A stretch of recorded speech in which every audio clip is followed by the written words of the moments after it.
if we're looking at 2028, what I see is AI will be taking care of the easy stuff, answering simple questions, resetting passwords, placing orders, all of the things that don't really take a whole lot of human brain bandwidth to be able to do.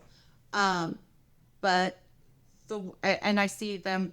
I hope that AI is able to handle all of those tasks, um, and then freeing up so that your support agent is maybe uh, not even quite just a support agent anymore. You know, like a true CX champion who is there to assist customers that have problems and who are frustrated and need to be heard because Hmm. AI is not hearing them. And so I Hmm. don't think that will ever change, is that people will always need to be heard by a human and empathized with. And as much as AI tries, it can't empathize truly with people.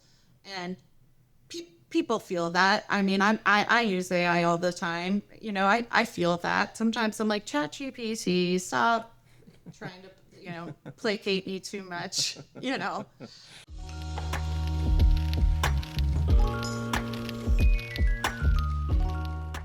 Hello and welcome to CX Heroes. Today's guest is Amanda Carden-Chamberlain. She's the Director of Customer Success at RJ Young, a 70-year-old Southeast U.S. business technology company that's evolved from copiers and fax machines into 30-plus managed IT and support solutions, while recently hitting 95 NPS as of April 2026.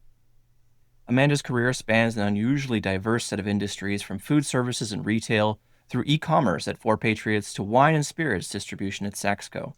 She was featured in the Zendesk blog for her perspective on why customer service is the best incubator for future company leaders. A Temple University graduate and vocal advocate for servant leadership, she's built her career on a philosophy that great CX teams are ones agents genuinely want to be a part of. Amanda, thanks for joining. Thanks for having me, Ben. You've written about starting your career in high school in customer service, thinking it was just kind of a way to pay the bills until maybe a real career came along. Was there a specific moment for you where that flipped, where it crystallized that this was a real career path for you? There was. So I went to school for journalism, got my bachelor's for that. And while I was in college, I was working as a customer service representative and in the food service industry and a lot of other little side jobs.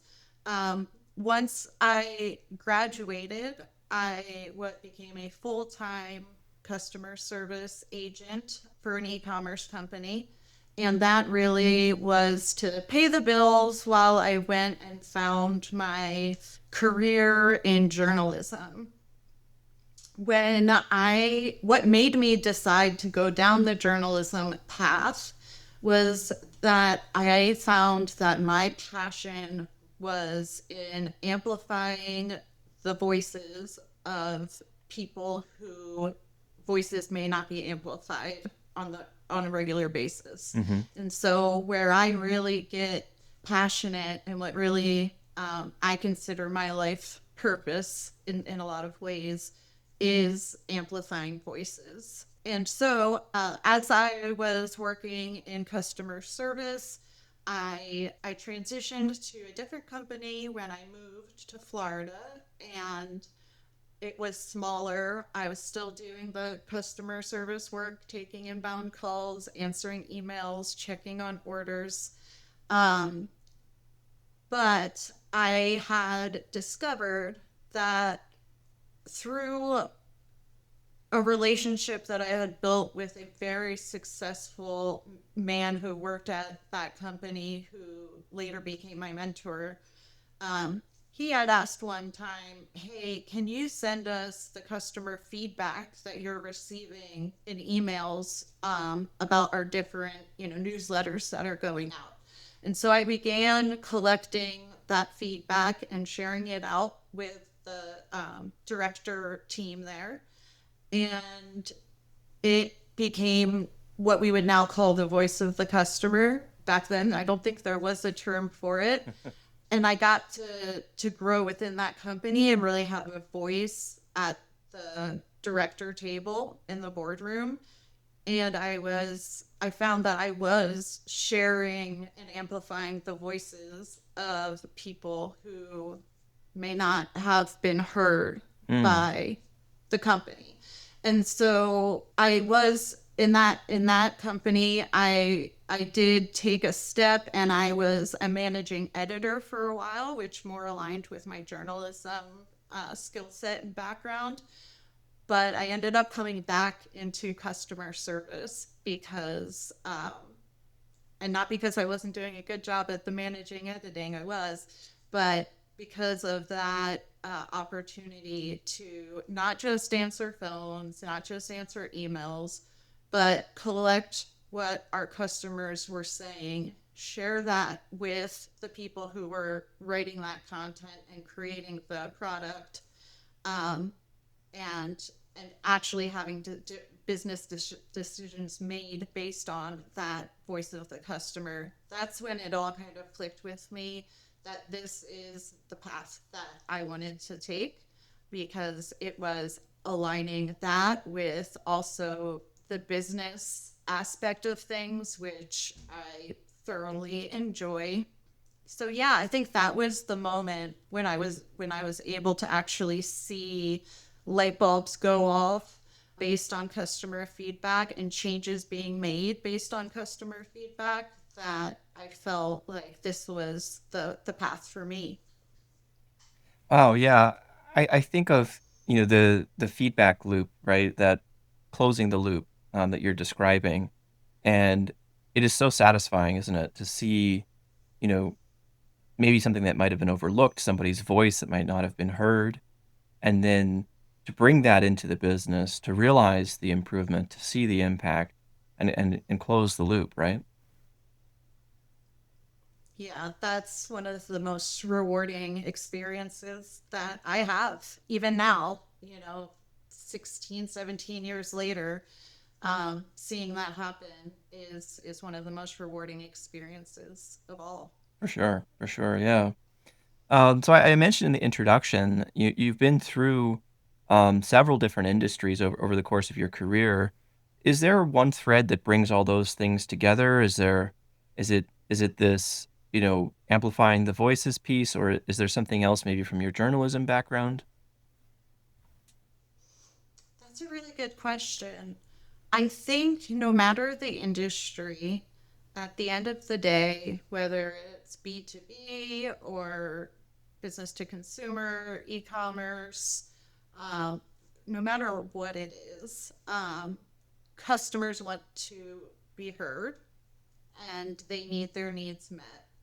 And without those things happening, businesses will likely not grow very well. And so, yeah, the one thing that doesn't change and that has stayed consistent across all of those different industries is the people part. Hmm. That's customers externally and internally. I look at our different teams, like our sales team, our marketing team, our technology team, as internal customers as well. And so, yeah, what doesn't change is that customers want their voices to be heard. They have needs and they want their expectations met. Absolutely. Absolutely. I think through the course of your career, you've transitioned, as many people have, from customer service to customer success.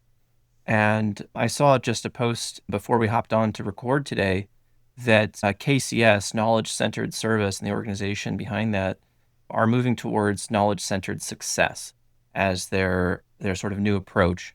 And this also mirrors what I've been hearing from a lot of people across the industry, that that service is becoming success. That whether it's through AI automation or just more of a cultural viewpoint, it's the idea that support and service is sort of a one-way street. Person has a problem, they come in, they get it solved, it's done. Whereas success is this more holistic model, right? This more integrated view of, how do we help our customers not only solve their problems, but have a great experience and have great value from our products and services as a company. What do you think about this transition, this service to success evolution, if you will?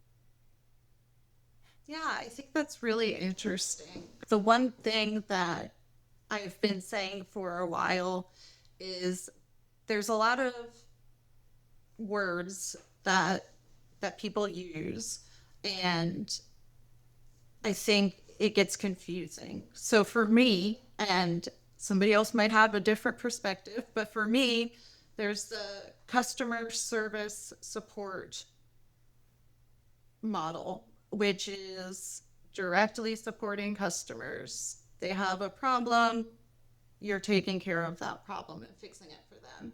Then there's the customer experience part, which a lot of people interchange customer support. They're really talking about customer, or they say customer experience. They're really talking about customer support.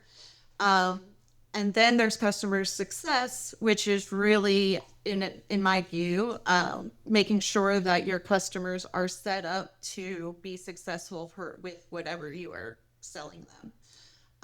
And so I think a lot of times people will say customer experience and mean something else, but the customer experience is really taking all of those different things, from beginning to end, how much, of a support center knowledge base, just setting up for success was happening during onboarding, all the way through when there was an issue. What was that experience like? And then even if there wasn't an issue, what the journey was, what the experience was. And so, yeah, I think that there have been a lot of changes in how customers want to interact with businesses and how businesses want to interact with their customers. And I've been seeing that happen for many years. It changes, it seems like daily. I think for a while now, we've been headed towards more of a self-service, want from a customer. A lot of, I would say, customers at this point would like to be able to go onto a support site, look up their problem, find an answer themselves, chat with either a bot or an agent, or and not so much email or picking up the phone and calling the company. But I think it's important to offer different ways for the customer so that you're meeting them how they want to do communication with you. But I do see that we are leaning farther each day into customers wanting to be able to support themselves without having to pick up the phone Right, or write an email and wait for the response. right, right. Yeah, well said. I mean, I think it is very important to define terms, sort of the first point you're making. I think I would agree with your definitions. I think customer success is probably the one that gets mangled the most. Customer success, maybe customer experience, but yeah, I agree with your definitions, and I also agree about the direction that you're saying things are going. I think you're absolutely right. With the increase in self-service, that is more and more the pure service and support component. Obviously, it depends on the business and depends on the product portfolio and all those sorts of things. But I think in general that direction is very clear. The trend has been very consistent, and you know, with the rise of self-service, of course, there's all this anxiety about people's jobs being lost, being replaced, and so on. But really, what I'm seeing is people have more work to do. These teams have more opportunities to chase down. And AI is often, used for self-service. It actually makes teams more busy because there's so many new potentials. There's so many new things that can be done, and your team can focus on, building out more of a success interaction. even if it's a support department, quote unquote. And I just think that's a really exciting opportunity. Um, but obviously, there's challenges, and it depends on the business and so on. So in your case, in the present day, the work you're doing with RJ Young has this big portfolio of products and services, everything from, printers to full-blown IT infrastructure with Velocity One. And that's a huge range in one organization. How do you design your team and your tech so that it can manage that spread? Yeah, so here we have RJ Young. That's the company that has been around for 70 plus years. If you live in the Southeast, especially if you live in Middle Tennessee, you've probably seen their cars and their trucks driving around going to service, printers and copiers. And then during COVID era, we added on all of this other technology, um, which is, the AV conference room stuff and security systems and full blown managed IT. And so we've created this year a sub company called Velocity One that is fully dedicated to our managed IT, software, and more of the technology products. So the way that we have our team set up right now, as far as the customer support and experience goes, is we have RJ Young customer care team, and they're there to assist RJ Young customers with, hey, my critter's jammed, or I need some toner. Um, and and then we also have with our managed IT part in Velocity One of a full team that is there to support our managed IT company, our customers, where they're remoting into their computers and fixing all of their problems. And that is separate. And then for the other kind of technology products where there might be an issue that they need support with, that is going to another subset of people who are on the Velocity One side that are there to assist with those needs. We also have our sales team, which is huge at RJ Young. We've always been really a sales and relationship led company. And so, along with these different support teams that customers have access to, they also have a dedicated account representative on the sales side that they can reach out to if they ever need to. And so they have multi levels of support. But yes, if we were to try to have one team that did it all, that would be a huge undertaking. And, a master of all is a master of none. So we do try to have it so that each team has their focus and so that they can truly become experts in that area to be able to help the customers, which has been worked out really well. Nice. Yeah, I think that there has to be some level of specialization, and the bigger the product portfolio, the more you need specialists. That totally makes sense to Yeah. me. Yeah. I mean, even within the RJ Young customer care team that are primarily assisting our printer and copier customers, we have specialists within that team that focus on different aspects of that part Hmm. of the Hmm. business. Um, so, yeah, specialization is really important uh, when you have multiple products, but especially when you have such a wide range of products and services. Right. And with a 70-year-old company and serving, a range of local and regional businesses as well, I'm sure digital transformation has been sort of a central theme. And obviously, with Velocity One, you've realized that in a major way. What do you think about the pace of change, I think of like the tortoise and the hare kind of thing often with technology adoption. There's a lot of people who will, run ahead and then get stuck, but you also don't want to get left behind. Yeah, how do you think about that? And maybe have you learned some lessons, internally at RJ Young and also, working with maybe some legacy businesses as customers? Yeah. Um, that's a that's a great question, and there's like so many different things that come to mind when I start thinking about that.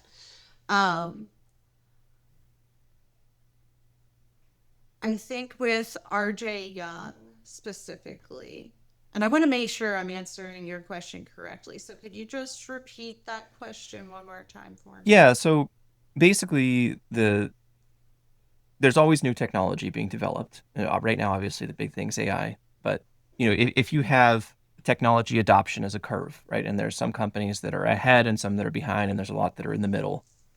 And as these new waves of technology come out, how do you think about adopting the new technology inside of RJ Young? And what have you kind of learned there? Sort of reinventing the company over the course of 70 years. I know you haven't been there the whole time, obviously, but with Velocity One maybe as an example there. And if you have any similar examples in customer businesses, relationships that you have.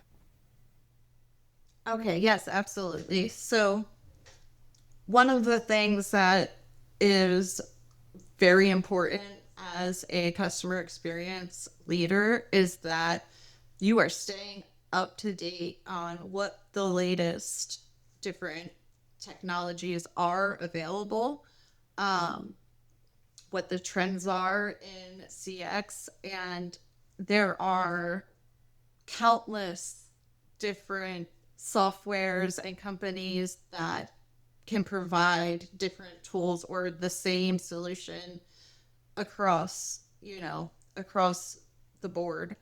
And so in the past, I can say, before I worked at RJ Young, at Four Patriots, for example, when I was working there, I was responsible for constantly evaluating phone systems, chat systems, ticketing systems, things like that, um, and comparing them. And like you said, you don't want to jump too fast on a technology that maybe isn't really fully thought out or going to work long term, but you also don't want to get left behind.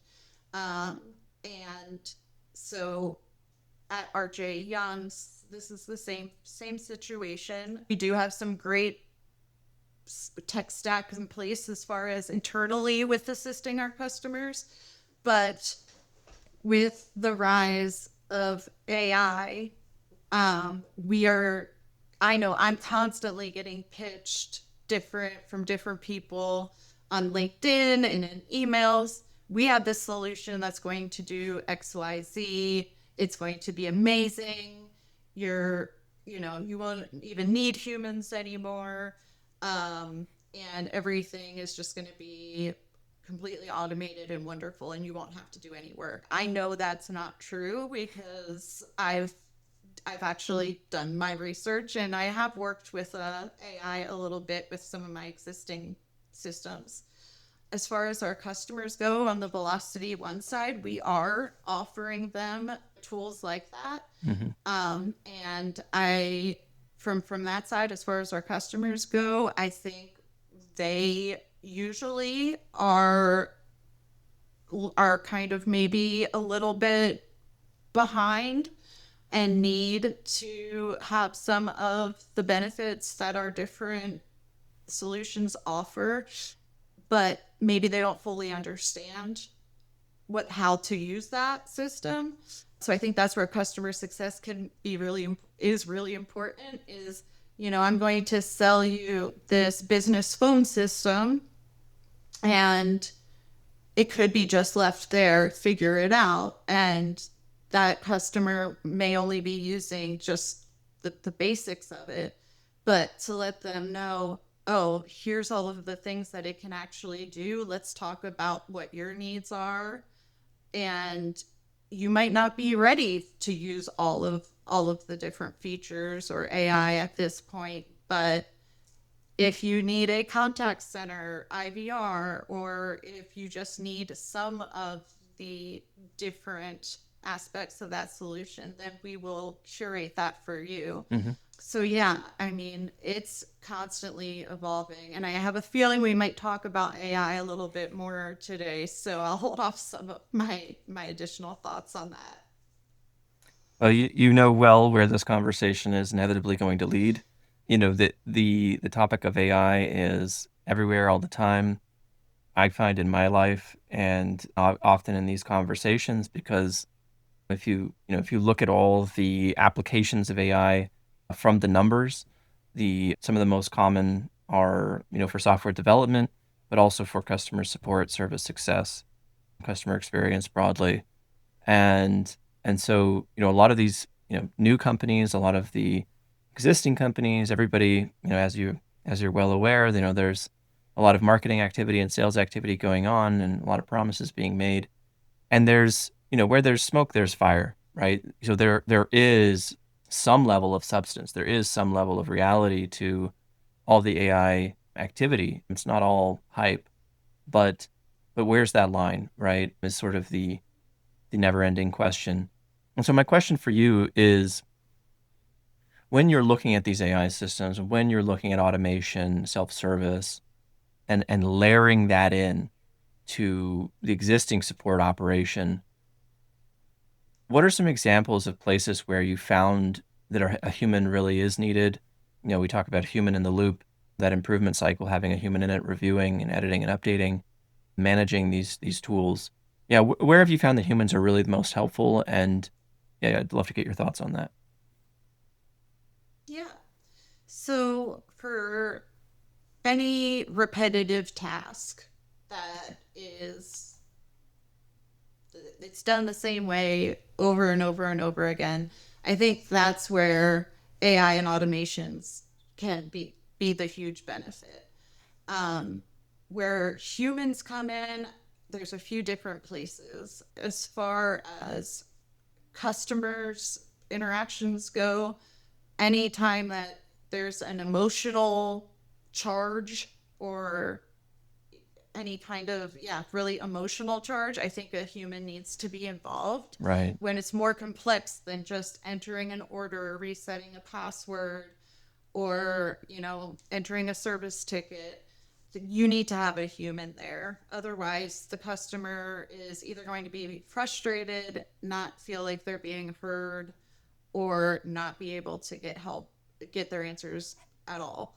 And then on the back end, we need to have humans who are in the background evaluating those AI responses and actions to make sure that it is doing what we want it to do, and then making tweaks along the way to make sure that that AI is providing our customers with what they need.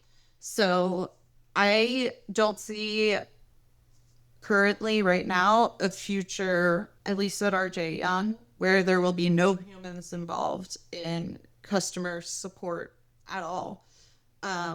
But we are already using AI as kind of a coworker, working alongside our people, using things like agent assist, which while a human is interacting with a customer, it may be pulling up resources and helping them along that conversation.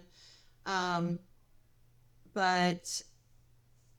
yeah, I think that there's always going to be a need for humans. And when I'm evaluating different AI vendors, like I mentioned, I get so many different people reach out that they've developed an AI that can do all of these wonderful, amazing things. And those same messages are going out to the CEOs and the C-suite executives as well. And because sometimes they don't know all of the inner workings of what it takes to take care of a customer, they're saying, "Hey, why aren't you already doing this, Amanda? Like, why are we not already let's do this. Reduce response times, give our customers instant, gratification, all of the things.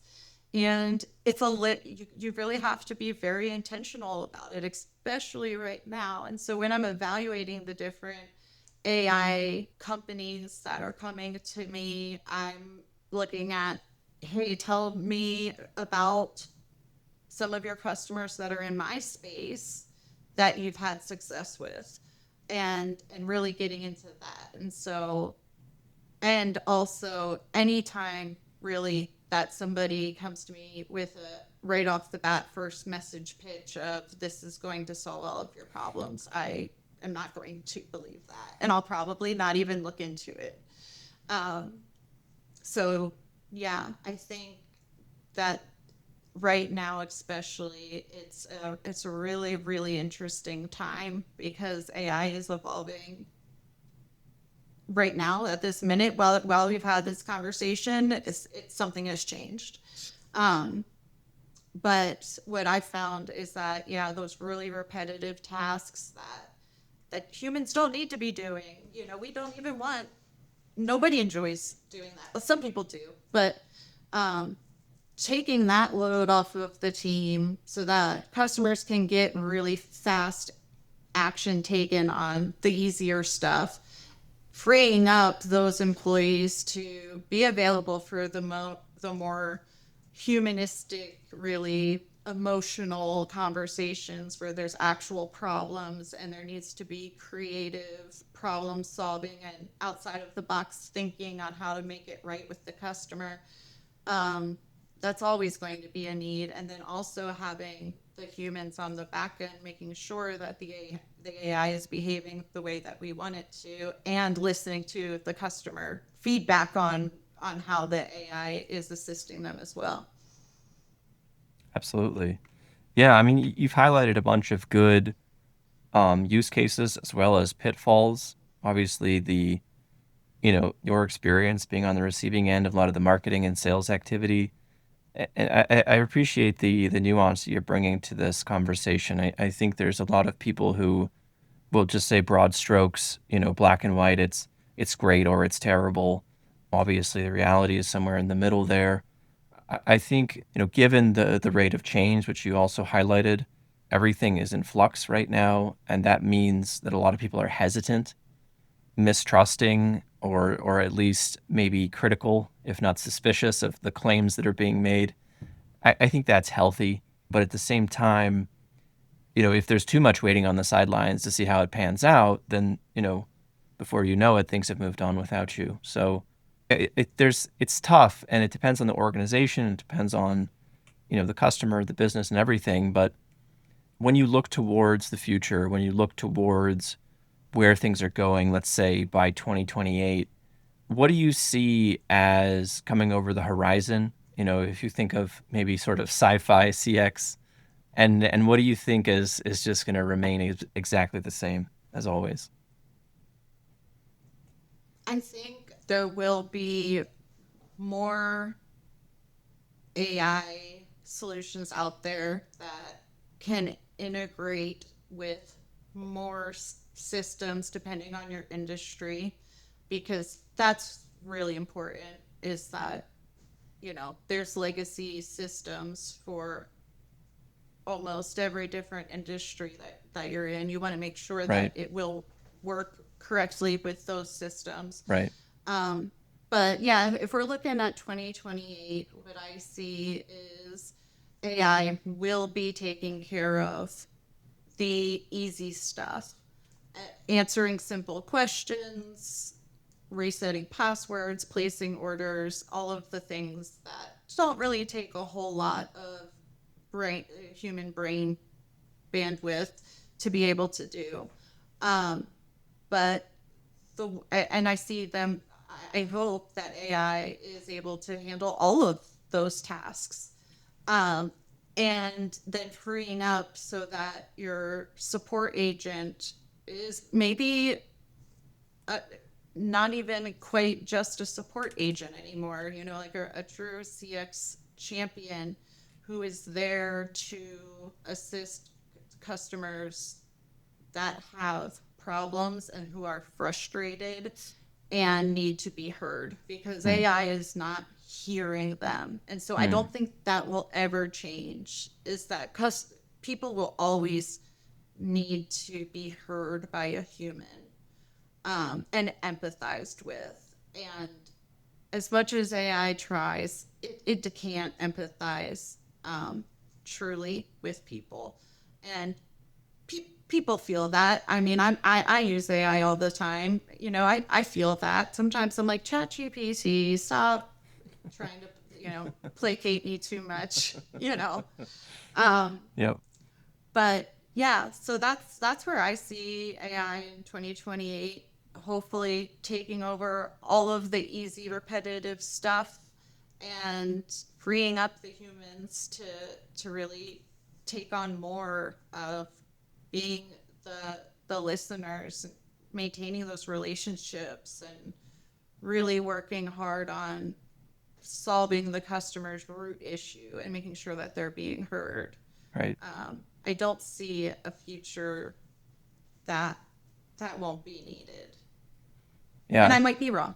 Well, I mean, I agree with you, and maybe this is not controversial for people who've been listening to the podcast for a while, but I think that it is clear that, I mean, human to human relationships, right? Showing empathy, understanding, the message between the words. There's a lot of those things that are uniquely human skills, and I think, you could have, the text transcript of a call, you could have the ticket logs, you could run VOC analysis, you could do a lot of these things, but ultimately relationships are human to human. So that's not going anywhere. And I do think that in an ideal state, yes, all the mundane stuff is automated, all the tedious, repetitive tasks are automated. And surprisingly, that allows us to be more human, right? To spend more time on the relationships and the empathy, which ultimately is good for business. I feel like I have to reiterate that that it kind of might feel a little wishy-washy and sort of feel good, but that is the core of the business relationship is trust and having a sense of understanding each other. So it comes full circle there. Amanda, it's been a pleasure having you on the show today. Everybody, if you would like to connect with Amanda, it's Amanda Carden-Chamberlain on LinkedIn. Reach out to her, ask questions, engage with her content as well. And we will see you next time on CX Heroes.